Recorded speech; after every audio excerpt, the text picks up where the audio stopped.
कोल्हापुरात गोवा बनावटीची दारू वाहतूक करणारा जेरबंद, 10 लाखांचा मुद्देमाल जप्त।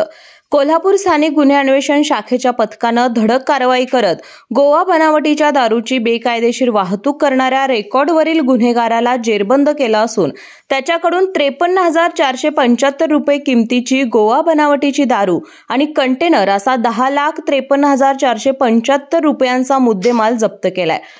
बाळ, फ्रीजमधून श्रीखंड काढ ना। आम्ही पूर्वी घरीच बनवायचो श्रीखंड, त्याची चवच वेगळी होती। आता काय सगळं रेडीमेड। आजी, हे श्रीखंड खाऊन बघ। आज तुझ्या आईनं घरीच बनवलं की काय?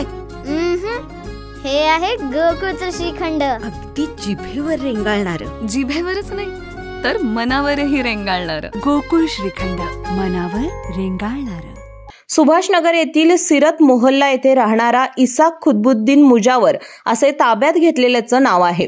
गणेशोत्सवाच्या पार्श्वभूमीवर गस्त घालत असताना उचगाव ते चिंचवाड या मार्गावर कंटेनरमधून गोवा बनावटीच्या दारूची बेकायदेशीर वाहतूक सुरू असल्याची माहिती पथकाला मिळाली। यानुसार पथकाने सापळा रचून मुजावर याला ताब्यात घेतलं। यावेळी कंटेनरची तपासणी केल्यानंतर विविध कंपन्यांचे गोवा बनावटीचे दारू आढळून आल्या। मुजावर याच्यावर रत्नागिरी, कोल्हापूर, सिंधुदुर्ग, महाड या जिल्ह्यांमध्ये चोरी आणि अपहरण सारखे 15हून अधिक गुन्हे दाखल आहेत। सध्या गांधीनगर पोलीस याबाबत अधिक तपास करत आहेत। अशाच नवनवीन अपडेट पाहण्यासाठी आमच्या KK न्यूज चॅनेलला सबस्क्राइब करा।